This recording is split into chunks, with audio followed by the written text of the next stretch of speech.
Produced in association with KPMG Australia, this is What Happens Next with Whitney Fitzsimmons. Hello, I'm Whitney Fitzsimmons. Coming up on the program, we speak to three people working to change how business and society views disability. It would be useful for organisations to kind of look at themselves and look at their brand and look at their profile and whether they are seen as disability friendly and open and inclusive to people with disability. I think in Australia we're probably 3 years behind in terms of embracing disability, and more specifically embracing neurodiversity. You're confronted with questions about you and your disability, and I'm very happy to answer those questions. It was my way of educating the public. Without true understanding, I don't think equality can happen. That's all coming up when we discover what happens next. Well, my first guest has more than 10 years' experience in advising governments and large not-for-profit organisations on human services sector reform, program review and evaluation, strategic and operational planning and operational improvement. The majority of his recent work has focused on the implementation of the National Disability Insurance Scheme, or NDIS, and the disability sector's response to and readiness for the NDIS. For more on this, I spoke to David Kay, Director in Health, Ageing and Human Services team at KPMG.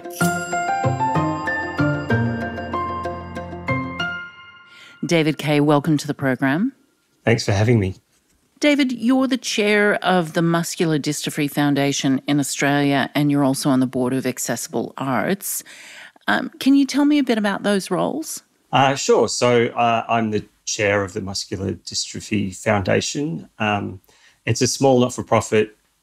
It's really the representative body for people with neuromuscular conditions, so various muscular dystrophies and other neuromuscular conditions. So there's about 20,000 people in Australia that are impacted or live with a neuromuscular condition. Generally, they affect strength and mobility and can cause quite significant disability, physical disability for some people. For other people, like myself, impairment disability is relatively moderate. So it's a sort of broad range of people, and we're kind of the national voice for that, for this population. And so we work with government to raise issues around access to services, access to supports, access to healthcare. And my role at Accessible Arts is a very different organisation. So we're a New South Wales-based organisation, and it's primarily focused on the arts sector and artists with disabilities, so actors or filmmakers or performers. We work with them to kind of develop their arts practice and bring their disability perspective to their arts practice. So we do quite a lot of work in terms of mentoring and capacity building and cool stuff at writers' festivals and film festivals and things like that. Sounds like it could be a lot of fun. It's a lot of fun. Yeah, it's a lot of fun. You also work in Health, Ageing and Human Services team in KPMG. How do the two roles or those roles intersect? So my work at KPMG is focused on the disability sector. So the Health, Ageing and Human Services team primarily works with government and service providers across that spectrum, across public and private healthcare, aged care, and various human service sectors, including disability. So my work is primarily focused on the disability sector. So I guess how do they intersect? I mean, I think I bring that professional experience and professional knowledge to my board roles. And that's a really useful perspective to bring to government. So when we're advising governments, I can bring that not-for-profit experience. And I think also I am a person with disability. I have lived experience of disability, and I think that lived experience is beneficial for both my work at KPMG, but also with the boards that I'm on. And as you say, you have a very interesting perspective because you've got the lived experience of someone with, a disability, but you also advise people in that space. From your perspective, what are the positive developments that have been made to enable people with disability to work in the corporate space? I think the corporate sector is getting, there's a greater level of awareness of disability and disability issues. I think there's been a focus on diversity and inclusion for a long time, and that certainly is, a major focus of corporate organisations in Australia today. I think disability is often one of the pillars of a corporate organisation's diversity and inclusion strategy, as it is for KPMG.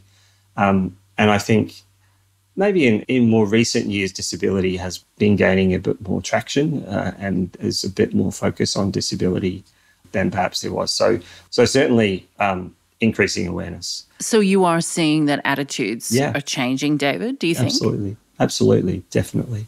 I think it's also reflecting changes in the broader community.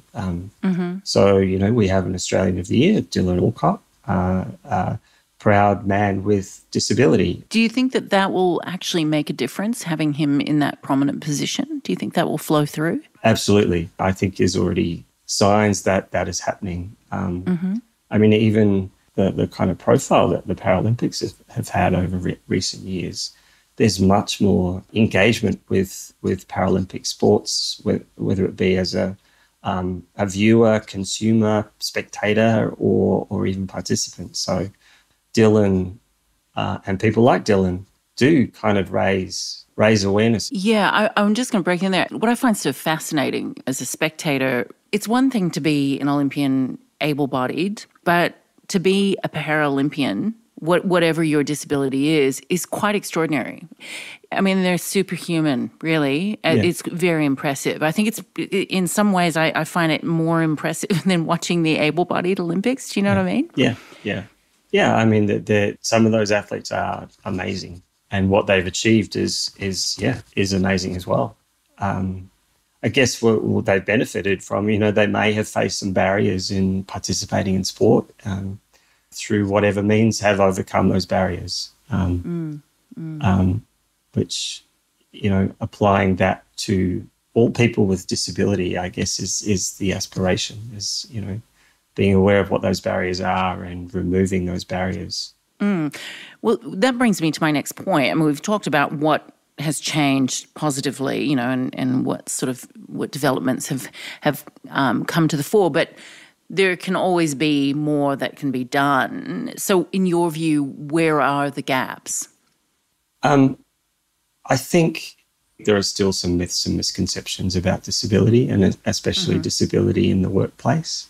People with certain types of disability not be as productive, take more leave, more sick leave, not be able to do a job as well as other people. They cost more because of the supports or adjustments they may need in the workplace. They are myths and misconceptions. There's no evidence of those things in practice, but there's still beliefs, I think, out there. So I think challenging some of those myths and misconceptions and beliefs is really important. Shining a light on disability and disability issues. Telling stories is a great way to kind of raise visibility and raise awareness and kind of challenge those myths and misconceptions. It would be useful for organisations to kind of look at themselves and look at their brand and look at their profile and whether they are seen as disability friendly and open and inclusive to people with disability. And look, we know people with disability are very underrepresented in the workforce generally, not just in corporate Australia, just generally. It's an untapped labour market or an underutilised labour force. There are labour shortages and challenges in lots of different industries. So why wouldn't an organisation try and tap into an underutilised pool of people who would be great employees? David Kay, thank you for joining the program. Thanks, Whitney.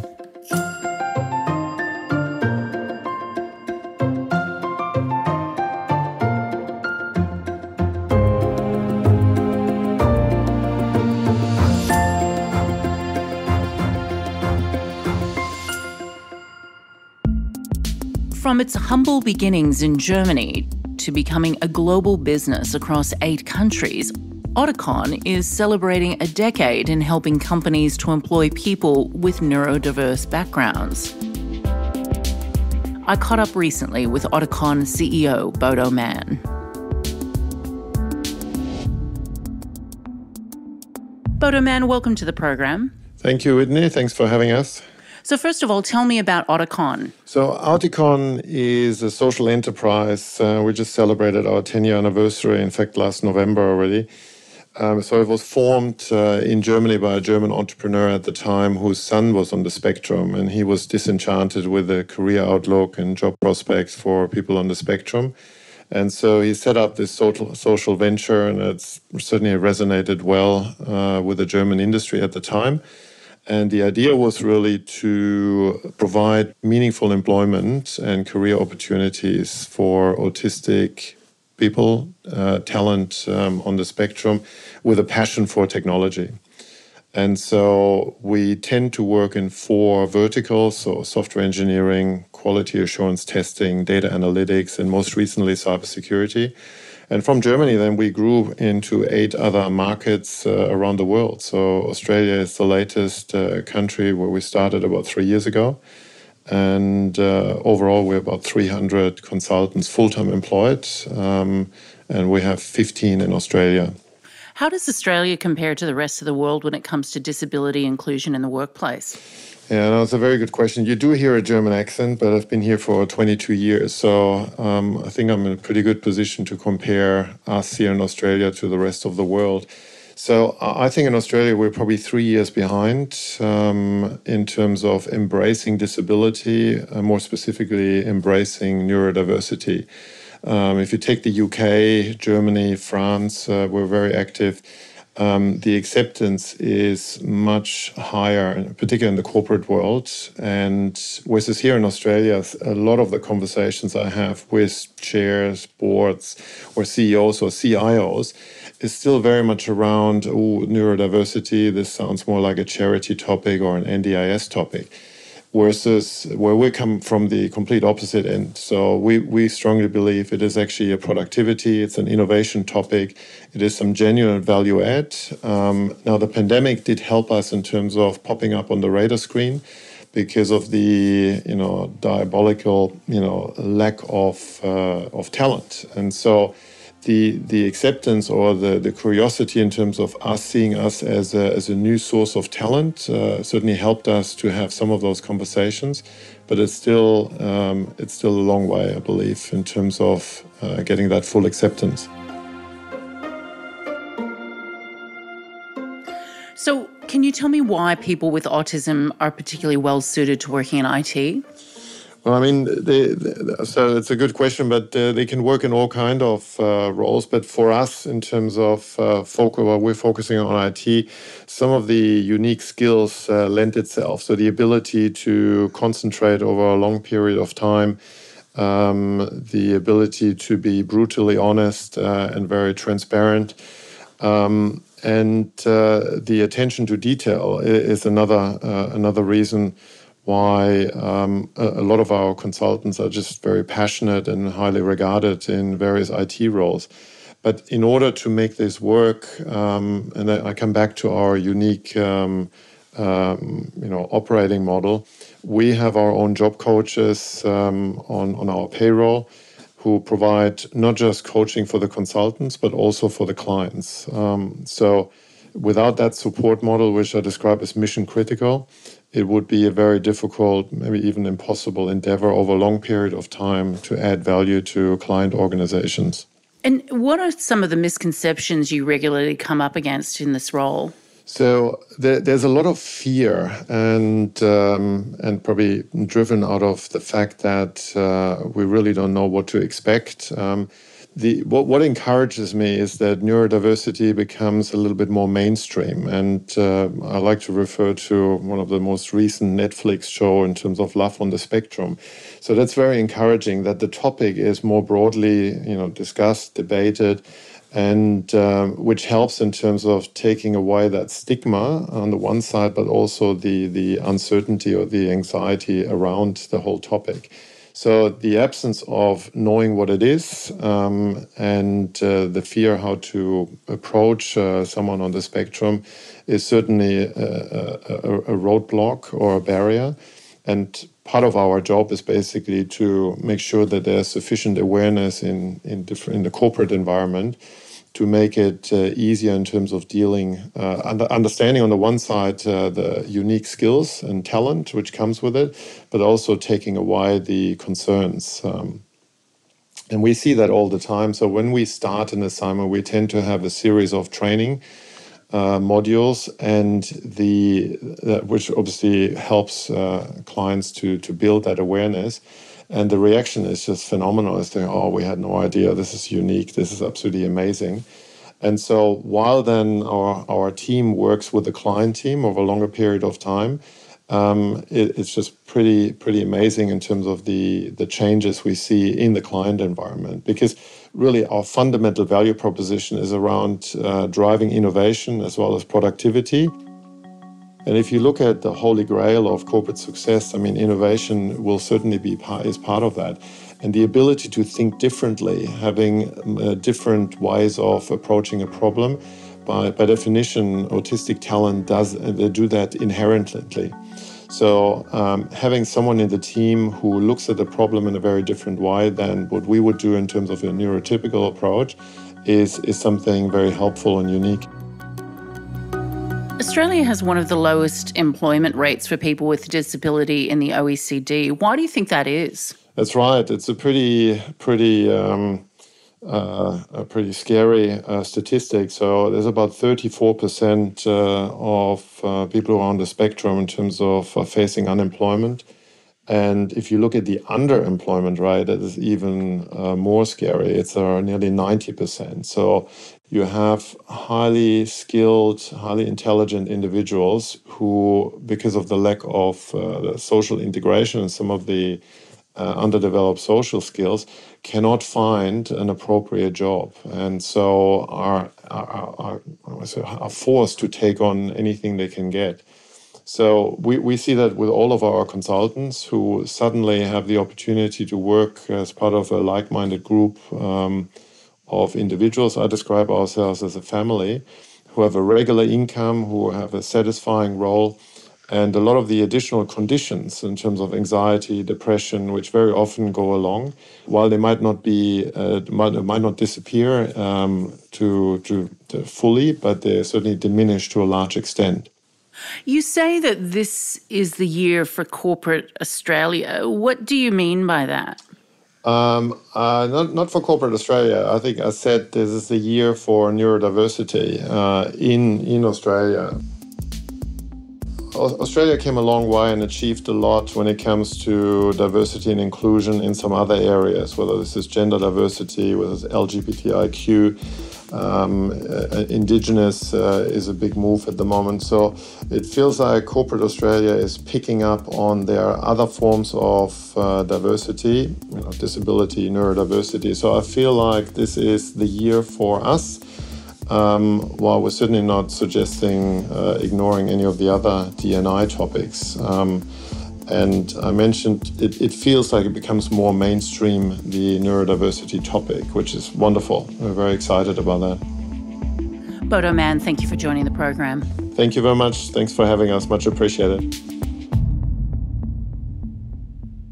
Well, my next guest, Peta Hooke, speaks regularly about disability and employment. She's the host of her own podcast, I Can't Stand, a weekly show answering audience questions about what it's really like to live with a disability. I spoke to Peta Hooke recently. Peta Hooke, welcome to the program. Thank you for having me. So, Peta, what are the key issues for you when it comes to disability inclusion in the workplace? There are so many issues. How much time have we got? Look, I think that the main issue is the fact that many employers don't consider people with disabilities when they advertise for employment. And that's a big issue. People don't even consider us as a demographic to be employed. And when they do, it's often in lower level and low skilled opportunities. So regardless of how many qualifications we all have, there seems to be a perception that we would be fine in administration or something of that nature, and it's really not realising the potential that many of us have. What was it like for you trying to find a job? So difficult. To give you a bit of background, I have a Bachelor of Business and Commerce degree. I also have a Master's degree in tourism. And I was really, as many young people, so eager to make change. And I was continually faced with so many brick walls that it was to gain the right employment for me. As I said, the low expectations of even applying for a job I found to be really difficult. I was always not sure of whether I should even put the fact I have a disability on my resume. I was actually advised by a HR consultant not to. And for me, as somebody in a wheelchair who has cerebral palsy, and you can probably hear the cerebral palsy in my voice, you know, it's not something that I want to hide. But it's also not something I can hide. So I found it really difficult of saying, well, yes, they might read my resume and think, oh, she's great. I'll then get to the interview, they'll be shocked, and I won't get the job anyway. So it's a really hard balance of how to effectively communicate as a potential employee, but also have an environment that fosters that inclusion and the want to have people with disabilities in the workplace. It must have been incredibly frustrating for you.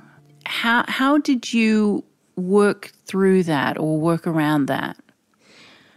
To be honest, the first job that I was given, I took because it got to the point where I thought, for my own mental health, I can't keep, you know, for lack of a better word, banging my head against a brick wall, thinking I'm never going to get to where I thought I would be. University was a waste of time. So I took the job, and I was very thankful to have a job, regardless of the fact that it wasn't really in an industry that I was planning on being in. It was a low-level skill job, and also it was going into the trope of people with disabilities can only be employed in disability services and disability products. So I was really trying to go into a corporate mainstream, and unfortunately I ended up in disability services. And I guess that goes to the sorts of stereotypes that people with disability encounter in the workforce. What's your view on that? I mean, yes, absolutely. And I think it goes to the fact that many people, you know, in culture, people in culture, maybe have never interacted with somebody with a disability. So their perception of disability has been informed by the media and culture. And unfortunately, there's very little representation of people with disabilities in both those areas. And when they are represented, it tends to be very negative. So I really do think that, and that's assuming that when you go into an interview, you can actually physically get into the building. There are so many elements that people don't realise that make it near impossible for people with disabilities to get employed, let alone to get employed that allows them to feel valued and allows them to feel like there's a career progression that's what they want as a person. And you're now self-employed as a consequence of your experiences trying to find work. How common is it for people with a disability to you know, kind of, I guess, give up on joining an employer and instead go it alone and do their own thing? recent research have said that you're 40% more likely to be self-employed if you have a disability. And I think that statistic really speaks to the sort of difficulties that many people with disabilities find, regardless of whether you have, a physical disability like myself who needs a wheelchair, whether you're vision impaired or hearing impaired or have an intellectual disability. It's so difficult. And people really struggle to see our value. So that's why I went out and created my own business, because I thought they're never going to see me really for me and see my potential more than just a person with a disability to tick that tokenistic box. So I decided to create my own business, and I'm now starting to feel like people truly are starting to see me for me. And you actually have your own podcast. You're a disability activist as well. Tell me a bit about that. So it's called the I Can't Stand podcast, and it came from you only have to walk out the door as somebody with a disability and you're confronted with questions about you and your disability, and I'm very happy to answer those questions, but I know a lot of people with disabilities aren't. So it was my way of educating the public. I answer a question a week. It's any question. I'm completely open and honest. And without true understanding, I don't think equality can happen. So I'm really trying to illustrate that people with disabilities are just people who use maybe a different mobility aid or look a bit different to you, but we're actually more the same than we're not. What's been the reception to your messages and to your podcast? I mean, it's been fantastic. As I said, it's been the first time that I've felt like people are truly starting to understand me as an individual, and I feel really great that I'm trying, in my own small way, make an impact for more disability representation. Peta, diversity is a key pillar for many companies and businesses now, but often the focus is on gender and cultural diversity. Disability is often kind of not really part. Well, it's almost sidelined to the conversation. It's in the conversation, but it's not the main focus of the conversation. What's your view of that? I agree with you. I think often people with disabilities are forgotten when we talk about diversity and inclusion. I think that's because basically people don't think that people with disabilities can create value and have the ability to be employed past those low-level jobs. Many of us are very intelligent, and frankly, organisations are just losing that different perspective that people with disabilities can bring and lose that overall impact that has been found to have on an overall organisational culture when you employ somebody with a disability. And the first step really is for many companies to make their businesses accessible, like you've said, previously in the conversation. What should leadership teams and human resources really be focusing on, in your view?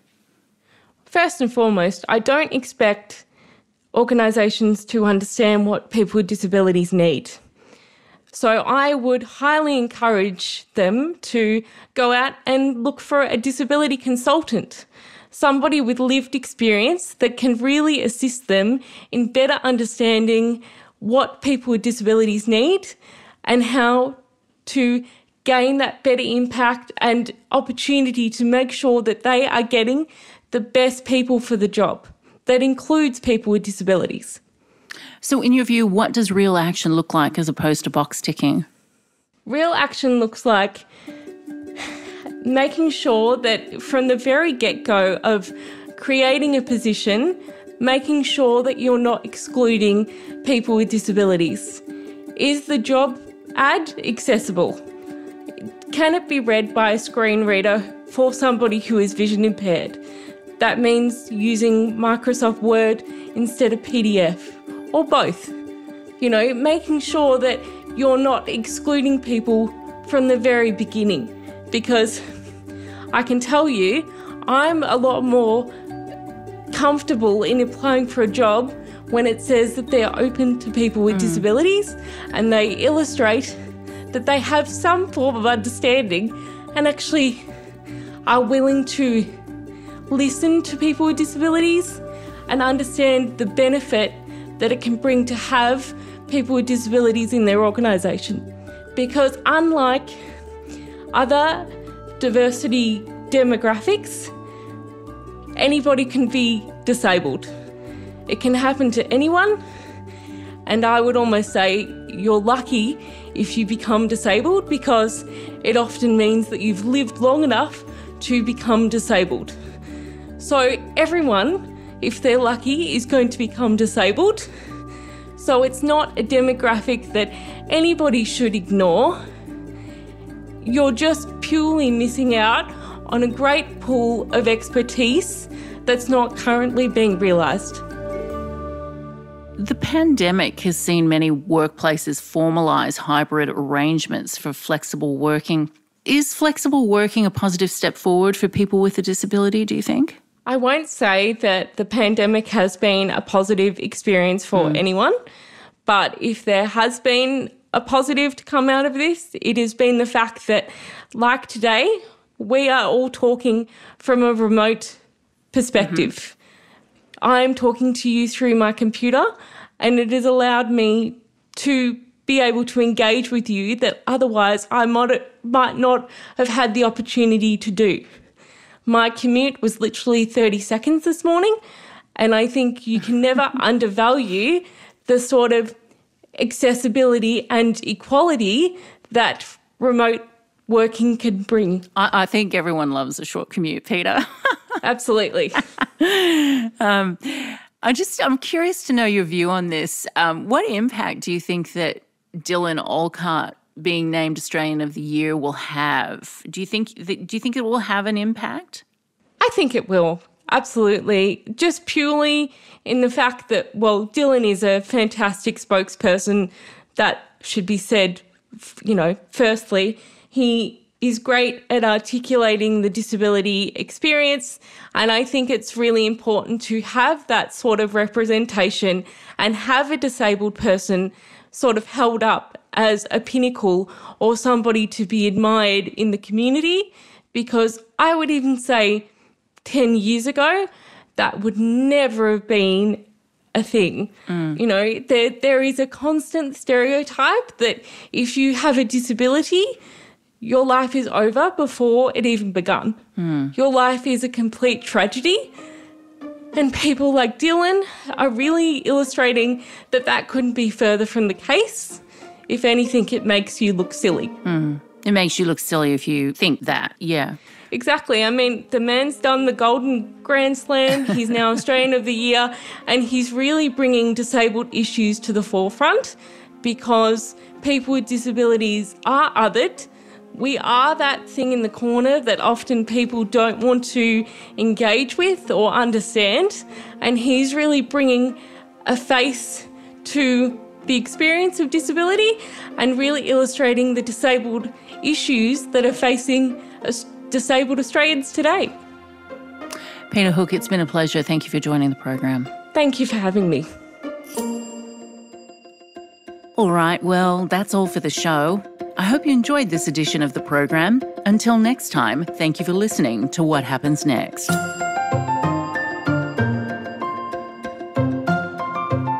You've been listening to What Happens Next with Whitney Fitzsimmons.